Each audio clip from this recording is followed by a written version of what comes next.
शरद पवारांच्या राष्ट्रवादीला आणखीन एक धक्का बसलेला आहे। धीरज शर्मांपाठोपाठ आता सोनिया दुहान या सुद्धा शरद पवारांची साथ सोडतायत। यासाठी त्यांनी सुप्रिया सुळे कारणीभूत असल्याचं कारण दिलंय।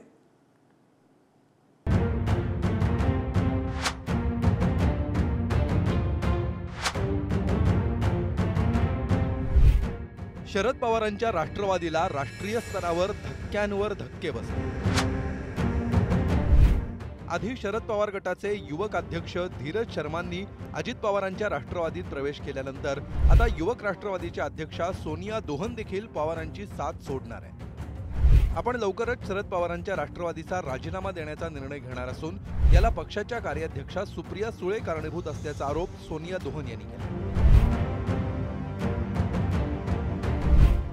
सुप्रिया सुळे आमच्या लीडर होण्यात पूर्णपणे अपयशी ठरले असून त्यांच्यामुळेच अनेक लोक शरद पवारांपासून दुरावत असल्याची टीका सोनिया दुहान यांनी केली आहे। माननीय जो हमारी सांसद हैं या वर्किंग प्रेसिडेंट हैं एनसीपी की पवार साहब की डॉटर, उनकी बहुत इज्जत है।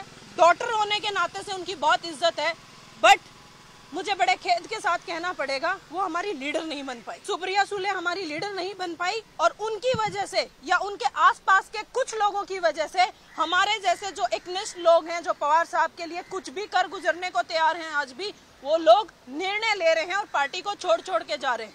हम सब लोग, चाहे मैं हूँ, धीरज शर्मा या कुछ और लोग, हमारी पूरी एक निष्ठा, हमारे लिए पवार साहब हमारे लीडर थे, हैं और रहेंगे।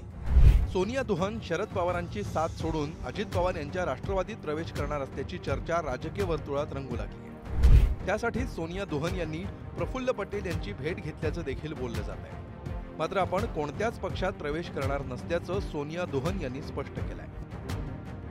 मैं आप लोगों को बड़ी जिम्मेवारी से कह रही हूँ, मैंने आज तक पार्टी नहीं छोड़ी है, लेकिन जल्द मैं भी पार्टी छोड़ने का निर्णय लूंगी और मैं किसी पार्टी को ज्वाइन नहीं करने वाली। मैं ये भी कह रही हूँ कि आप लोगों को लगे कि प्रोपोगेटेड है और मैं जाके कल अजित पवार जी को ज्वाइन कर रही हूँ या बीजेपी को ज्वाइन कर रही हूँ या कांग्रेस को या एबीसी कोई भी पार्टी, मैं फिलहाल कोई निर्णय नहीं लेने वाली। मैंने ना तो पार्टी छोड़ी है और ना ही किसी भी पार्टी को, चाहे वो अजित पवार जी की पार्टी है या कोई भी और पार्टी है, किसी भी पार्टी को ज्वाइन किया है। और रही बात इस चीज की कि कल मुझे देखा तो सुप्रिया ताई को भी गया था जब एमएलए अजित पवार जी के घर बुलाए गए थे, जब पार्टी का स्प्लिट हुआ था उस समय देखा तो सुप्रिया ताई को भी वहां 2 बार गया था। तो क्या उन्होंने अजित पवार जी की पार्टी ज्वाइन कर ली? सोनिया दुहान यांनी सुप्रिया सुळेंवर आगपाखड केल्यानंतर शरद पवारांच्या राष्ट्रवादीच्या नेत्यांनी त्यांचा चांगलाच समाचार घेतला। सोनिया दुहान कोण आहेत? इंदिरा गांधी आहेत का? असा खोचक टोला आमदार जितेंद्र आव्हाडांनी लगावलाय।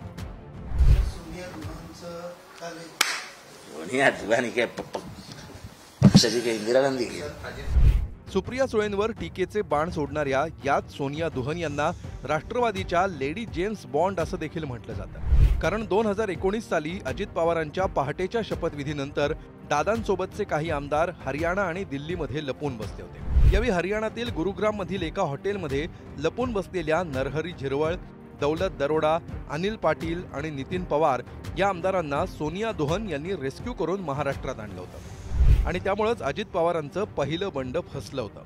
अगदी फडणवीस आणि अजितदादांचं सरकार 78 तासात कोसळलं होतं। त्यानंतर ठाकरेंविरोधातील एकनाथ शिंदेंच्या बंडावेळी देखील शिंदेंच्या शिवसेनेचे आमदार सुरत गुवाहाटी करत गोव्यात आल्यावर ते जिथं थांबले होते त्या गोव्यातील हॉटेलमध्ये घुसण्याचं धाडसही सोनिया दुहान यांनी केलं होतं। मात्र त्यांच्या प्रयत्नांना यावेळी अपयश आलं। आता शरद पवारांसाठी जीवाची पर्वा न करता काहीही करायला तयार असणाऱ्या याच राष्ट्रवादीच्या लेडी जेम्स बॉन्ड सुप्रिया सुळेंवरच्या नाराजीमुळे पवारांची साथ सोडण्याच्या मार्गावर आहे। त्यामुळे राष्ट्रीय स्तरावरील शरद पवारांच्या राष्ट्रवादी काँग्रेसची ताकद आणखी कमी होणार हे निश्चित। शिवाजी काळे, पुढारी न्यूज, दिल्ली।